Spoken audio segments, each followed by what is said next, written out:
you went through so many challenges during that startup.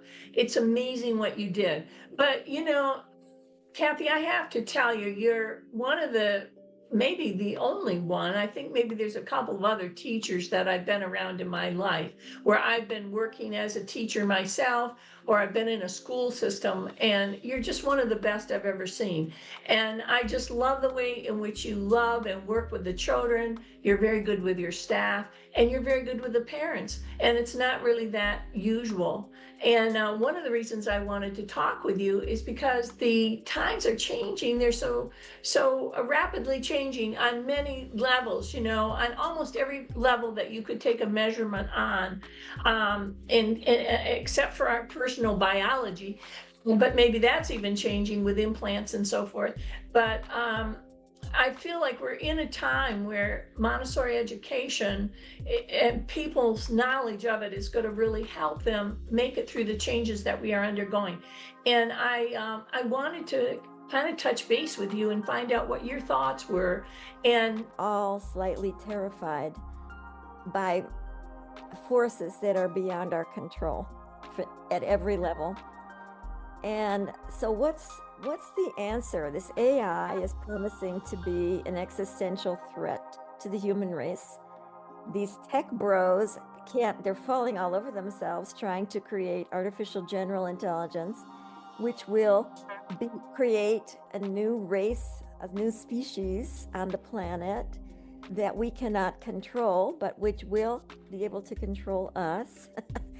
So we cannot compete with that. The technology is something that is beyond our ability to compete with.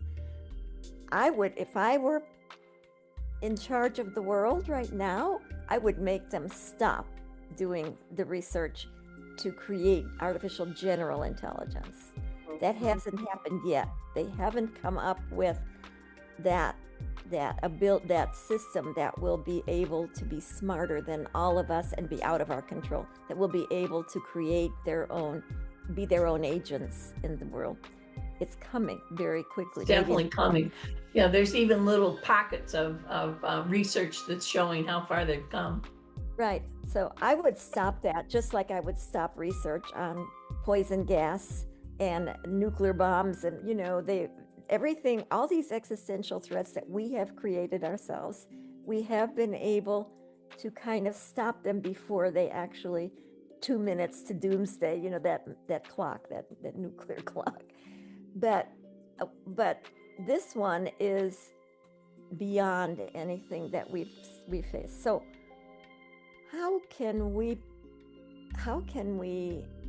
meet this challenge? And I think it's not by becoming more technologically inclined. I think it's by becoming more human and by taking advantage of the fact that we have the ability to care about each other and to help each other and to be there.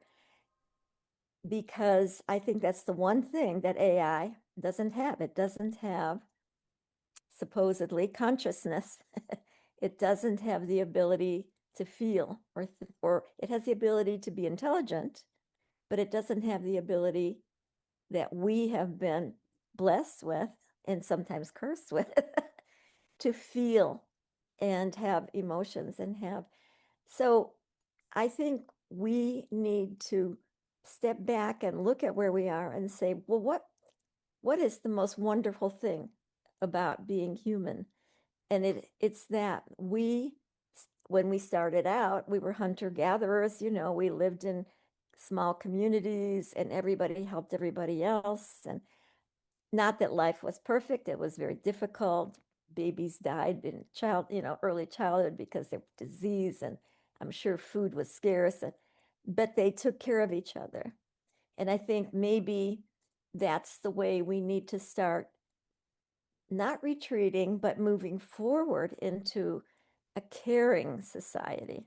I'm sure you've read Rianne Eisler about, well, I would recommend it. She's amazing. I found her through the Montessori Society. She came and spoke to them. But what really struck me was, she said, the reason we're in all this trouble is because, dare I say it, because men, a certain group of men, have decided that the way that society is structured is a hierarchy, and that there is a one winner and everybody else is a loser.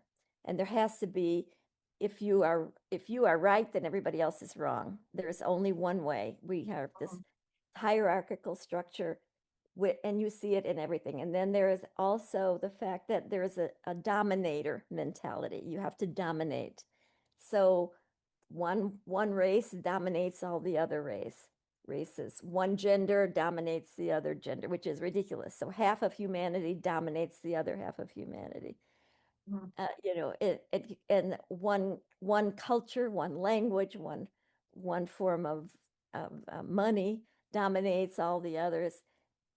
That has been the story of the human race, not from the beginning, because in the beginning, when we were hunter-gatherers, until about 12,000 years ago, when we switched over because of the women who decided, hey, I'm tired of wandering around the earth, and I've discovered that if I plant these seeds, I can grow enough food to feed our family. We don't have to do all this wandering around.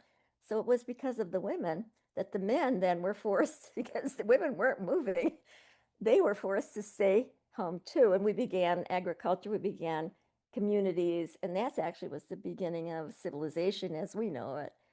And at the beginning, actually, civilization was built around, again, caring for each other, taking care of each other, protecting each other, mutual respect, justice. If something was wrong, everybody knew it was wrong, and it was manageable and it was meaningful.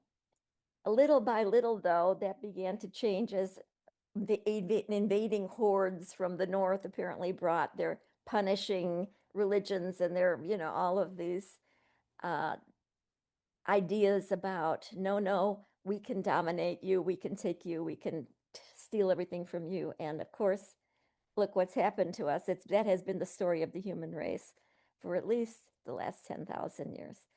So it doesn't matter which country, it's always been the same. There has to be somebody who's on top and everybody else on the bottom. Mhm. Jess and Montessori suggested that there is another way, that truly the nature of human beings, if you look at very young children, toddlers, they're very kind. They're very helpful. If you drop something or if you fall down and hurt yourself, a toddler will be the first one there to hug you and kiss you and say, in their own way, are you okay? That's our true nature, is to be Mhm. kind and helpful to each other. And Interesting. it's only the superimposed cruelty that has come with this idea of hierarchy and revenge, and there is no forgiving. There is only take and greed, and it has become, I mean, look what's happened to our world. It's just, and war, violence. There's Mm-hmm. no, the only way to resolve conflict is by killing the other guy. But that's not our true nature. I think Interesting. Maria Montessori believed that too, especially after she spent 7 years in India during World War II, because she had no choice. She was held there as an enemy alien because she was Italian, and the British, who had India, were at war with Italy. So she went there to give a lecture, and then they wouldn't let her go. She was kind of imprisoned in her own house. They loved her, but but while she was in India, she began to understand a lot more about the spiritual nature of the world, apart from our what's inside of us, and that there is this spiritual level that we can reach if we're able to calm our inner insides and not be moved by ego and greed and all of these things. And so she then she aligned that with what she had learned working with the children in the slums in Rome way back at the beginning of the 20th century. That the true nature of children is that they want desperately to learn. They want to learn. We just get in their way. We have been by putting them in classrooms and making them sit still and forcing them to learn and memorize. But she said, by observing and watching these children, if you just give them the freedom in a prepared environment, they will be so happy that they will, and give them motive, what she called motives for activity. We call educational apparatus and materials. So then she created all these beautiful materials in the classroom that should give them the freedom to walk around so they get freedom of movement, freedom of choice of activity, freedom of socialization, and they're happy. They're loving this and they're learning anything. You can teach Right. them anything. Just put it in there and they're going to learn it because they're at that stage in their life where they're absorbing their environment, and whatever you put in their environment, they're going to absorb it.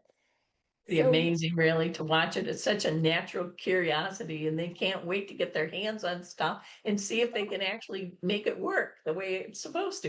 They just love that. right. And this is the natural state of children because they're born wherever they're born. And of course, we know human beings can survive in the Arctic and in the tropics and in New York City and in Tokyo, wherever, and they absorb their culture. Each child is different, no matter, you have a child who's born in Tokyo, but you planted in Kentucky, it's going to grow up as a Kentucky child. So she just understood that children are programmed to learn. So you don't have to force them. That whole idea of forcing them because they don't want to learn. They're naughty and all they want to do is be lazy and play. And that's absolutely wrong. That's the absolute wrong approach towards educating children. And of course, if you went to public school in America, like I did, what were you taught? Sit down, be quiet, do as you're told. Here, memorize this, and then feed it back to me. She said, that's the absolute wrong way. That does not work, as we found out. It's just simply ineffective. Take advantage of the natural inclination of children. That's what she did. She observed them and she created a method of educating children that matched what their natural inclination was. So, of course, they're doing what comes naturally, so they're very happy. And so they're happy, which means they don't have to be mean and angry and throw tantrums.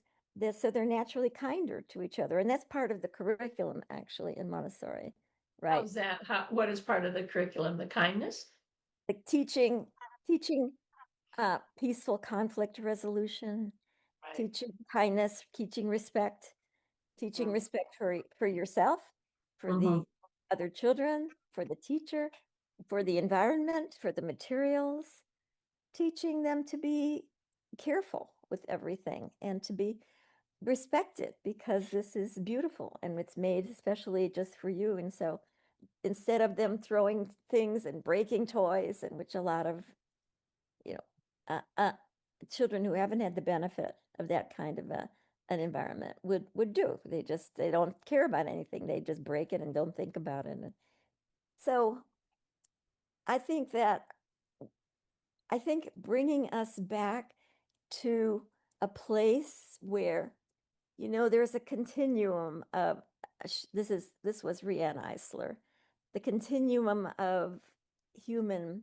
behavior and what are your what's motivating you, and on one end is domination and on the other end is caring. So Mm-hmm. we're all somewhere on that continuum. A lot Mm-hmm. of Think about our fearless leader, leaders.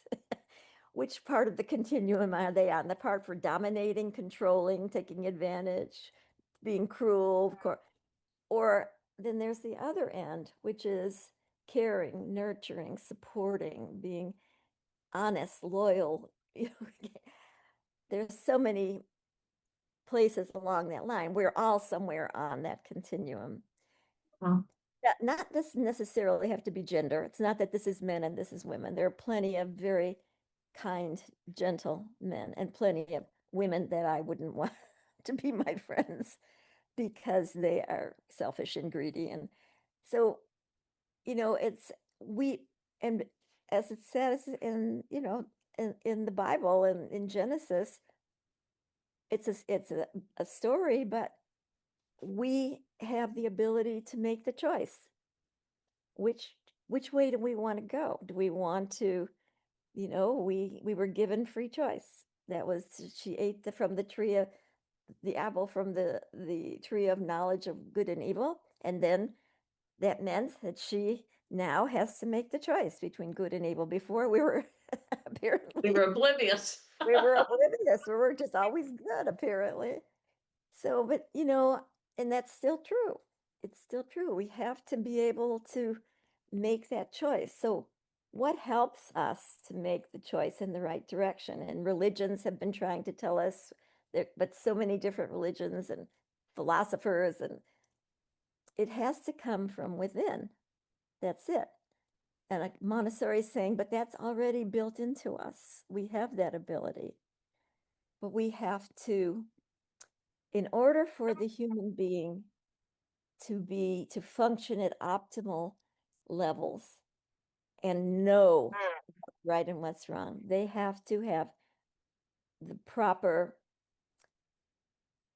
environment themselves. In other words, when a child is born, the child has certain absolute needs, and a newborn infant has needs that must be met immediately.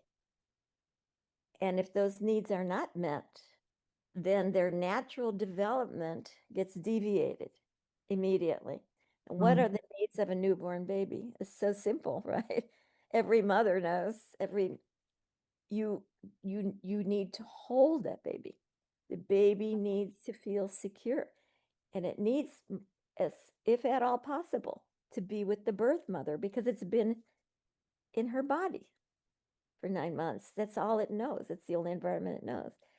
It needs nurturing. It needs quiet. It needs to kind of reproduce what the situation was in the womb as long as possible. And it needs love, because we are programmed, we humans, to love and bond immediately with whoever our primary caregiver is. In order for us to develop and nurture that capacity to give and receive love, it has to be kickstarted by whoever that primary caregiver is. Usually the birth mother, not always. Sometimes it's adopted, or a father or grandma or nanny, whatever. But somebody has to love that baby in order for that human being to develop that capacity to love another human being and to accept love from another human being. And when I see these people, people that go with a machine gun and shoot up a school, and I can only say to myself, nobody loved you when you were an infant.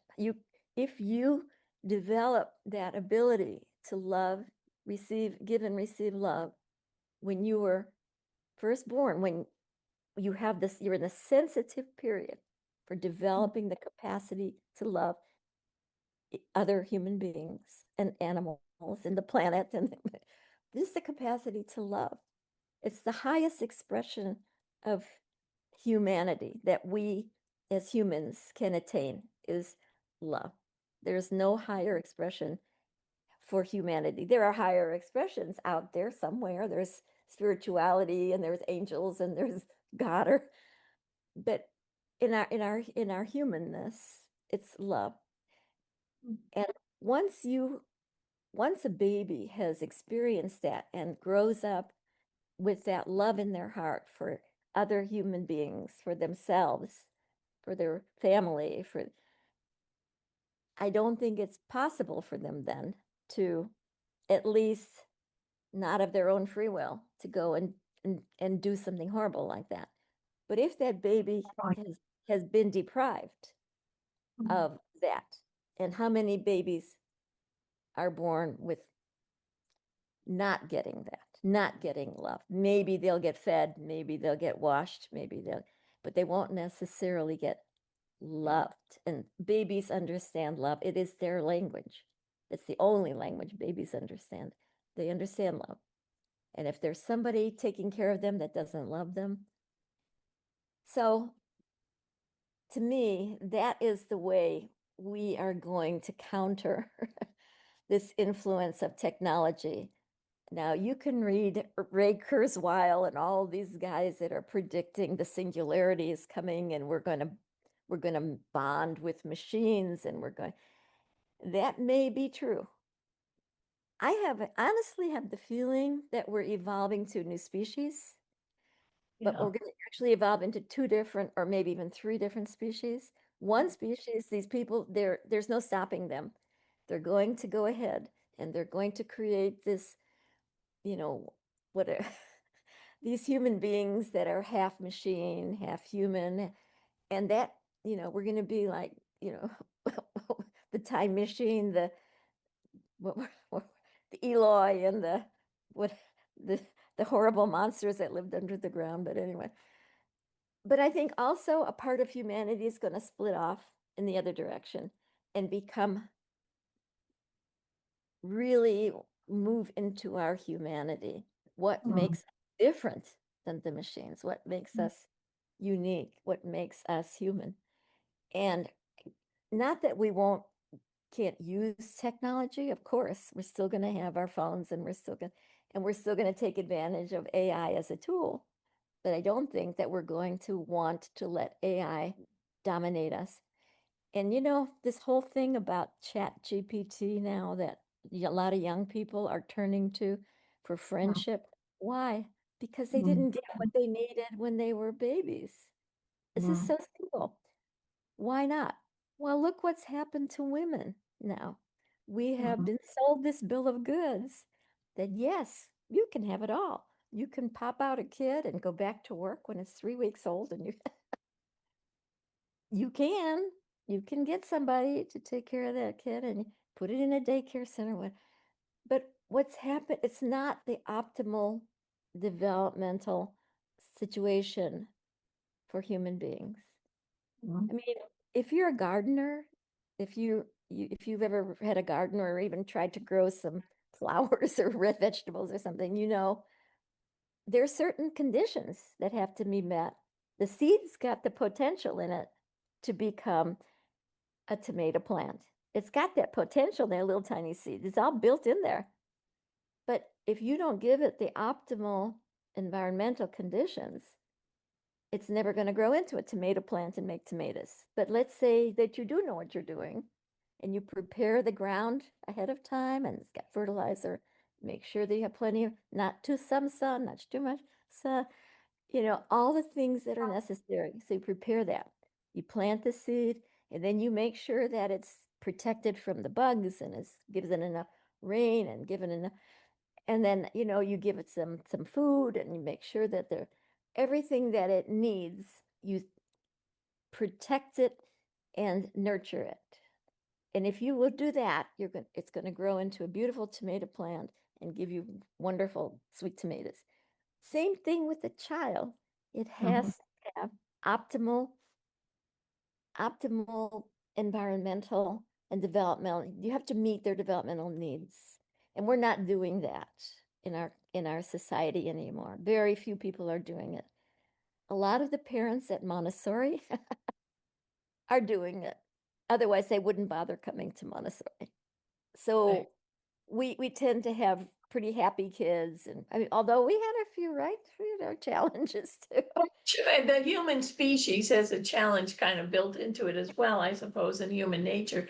But I think your point is that the environment can modulate a lot of that by bringing through the beauty and the circumstance, so the child's natural inherent quality is allowed to flourish. And I think that's just one of the beauties of a Montessori education. And I think you had mentioned also, maybe only in your own grandson, but just as a general characterization of children graduating from a Montessori school, they have that deeper sense of independence. They have that deeper sense of like judgment. In other words, I can tell that this isn't really quite on course. This is maybe more trustworthy and more truthful. How does that work in Montessori education, that a child gains that kind of discernment in growing up in a Montessori environment? I think because, first of all, the teachers look at children differently in Montessori than they do in traditional education. In traditional classroom, the teacher walks in and assumes that they don't know anything and says, I'm going to teach you what you need to know. So just listen to me. And I'm the active one and they're the passive ones. They're passive receivers. In a Montessori classroom, it's completely the opposite. The children are the active ones and the teachers are the passive ones. We're passive observers of the Mhm. children. And of course, not at the beginning. Montessori classroom doesn't magically spring into being. And you were there from the beginning of ours, and you saw how difficult it was to start with all of these children who were running in every direction. But once they begin to understand that we respect their intelligence, we It's a very res- good point. we respect their ability to make choices for themselves. We respect their feelings and we want to know how they feel and what they think. So they begin to then open up and they begin to trust us and they begin to trust the environment and trust each other. And I think that that's really it creates also, if you watch when the children choose some work from the shelf and they with our guidance, they choose work at their level and they bring it to their table or to the rug on the floor and they start working with it. We try very hard not to intervene in their discovery process. The materials are brilliantly designed by Maria Montessori so that they can teach themselves as they work with the material. So as they teach themselves, they begin to have these aha moments. They get this aha, oh, okay, now I understand. Even if it's something simple like putting the pegs in the cylinder block, they'll try to put the big one in the small hole and why won't it fit? And then all of a sudden they'll move it down and say, oh, okay, that's how it works. A 2-year-old is figuring this out. And what happens in that moment is that they have a little more confidence in their own ability to figure things out. So Mhm. self-esteem is built in to the system. Developing self-esteem in the children is part of the whole framework of Montessori. Every time How does discernment come in for identifying what's so and what's not so? Because I think this is going to be one of the things in the AI generation where we're really going to be challenged in this. Is this, really a human being speaking, or is this something that's been fabricated? And how are we going to understand what's true? And I have a feeling that through this independence and choices and this kind of education that you receive in Montessori, that discernment also and judging what's real and what's not real. I remember saying what's alive and what's not alive. I mean, there's ways in which judgment comes through the education. How do you? I mean, in the sense of not judgment so much as discernment. How would you describe what the Montessori education does that brings deeper discernment through youth? everything in the Montessori environment is hands-on from the very beginning. And of course, we started them as 2 years old, but there are toddler programs that start at 18 months. Everything is something that they actually do with their hands that they can hold and manipulate. And as they're working, their hands, their brain, their eyes are all working together.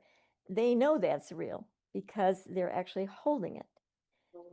That's the problem I have with AI and all of these screens is that there is nothing real about it. It's something from the outside that is being they're kind of absorbing it, but it's not real. It's artificial. Interesting. Yeah. Mhm. In Montessori, everything is real. It's actual real objects. It's wooden blocks. It's color tablets. It's you're pouring water. You're spilling water. You're washing a doll. Whatever you're doing, or you're doing math using golden beads. Everything is concrete and real at a very Interesting. Yeah. impressionable stage. So Mhm. I think that they understand right away what's real. And actually, when we're doing math with these kids, I don't know how much you remember about that, but we start out with very, very concrete things like rods and even blocks and beads. And little by little, we have steps toward abstraction in the math.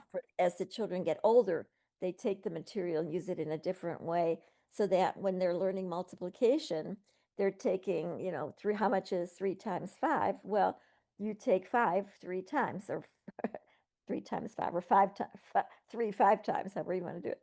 So you take, if you're doing multiplication, you're going to say 3 times 5. Well, take 5 beads 1 time, put them over here. Then take 5 beads 2 times, put them over here. Then take 5 beads 3 times, put them over here. Now count, how many beads have you got? So it's 15. The answer to 5 times 3 is 15. That's the beginning of learning the operations in math. But as the children get older, then we move to abstraction until finally they can just memorize how much is 5 times 3. But we don't start with memorizing 5 times 3. I don't know about you, but when I had math back in third grade, That was all memorization. that was it. The teacher Mhm. started writing on the board multiplication tables, and you just had to memorize it. But we don't do that. We start from the concrete, something real that they can hold in their hands. And so they develop a muscular memory, they develop an interior understanding of exactly what multiplication means. Same thing with all the operations in math. And I think it helps children to be grounded in reality. And every time, and we don't just make rules without explaining to them why we have the rules. I mean, we try it anyway. Nobody's perfect. We weren't perfect, but I think that our kids began to understand that the reason that we walk in the classroom instead of running around in the classroom is that it's dangerous to run in the classroom. There are a lot of sharp corners. There's lots of material you could knock off the shelf. You might step, there's children working on the floor. You might be stepping on their fingers. So we always try, we have basic rules, and we try to always explain to them why these rules are important so that they would understand it. Uh, it's just, it's a whole different approach to it's helping children to educate themselves so that they develop this belief in their own ability and their belief in their own understanding of what the world is. Not that they're any more perfect or any better than any other kids, but from and I've kept in touch with a lot of these kids. There are a lot of them. I mean, I've been doing this at 60 years now. A lot of them are adults with their even grandchildren, and I follow as many of them as I can on Facebook just to see how are you guys doing? I mean, they're just all doing so well. And not, of course, we had some children that had a lot of problems and didn't work out the way we thought, but for the most part, every child that has the benefit of this start in life, this foundation for their education, for their socialization skills, for their learning to respect and care about things, it stays with them and it becomes the foundation that everything else is built on, like anything else.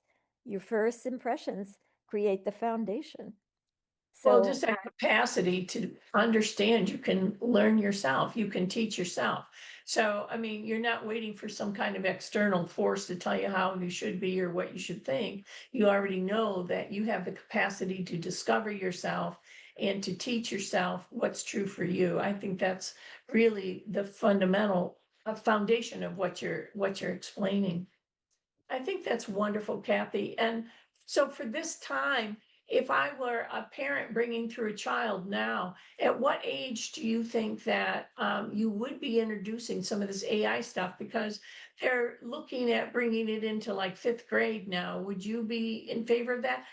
Do you remember some of the tech leaders who never allowed their children, who don't allow their own children to get on screens or do any of this stuff until they're kind of age? I think, well, I know Waldorf Steiner had the view that you came of age at age 12, so at age 12, you had the maturity to have some discernment and choice. And at that time, then you could allow children to go to movies or to, get on screens or do other things. And I know in Australia, they're denying youth. I mean, they made it like an age of majority before you can get on a screen because of Social the media, right? damages of social media, which the children really, they're not prepared to manage. They don't have the maturity. They don't Right, have, right. they're getting bullied online and this type of thing. So Oh, we're not what is your protecting take our on all children. of that? No, No, we're we're not protecting our children, no. not protecting them from so many things because parents are busy. And I was just as guilty. I was a working mom. But my only saving grace was that I was able to bring my kids with me to work because I worked as a preschool teacher. But we send our very young children out into the world before they're fully baked inside.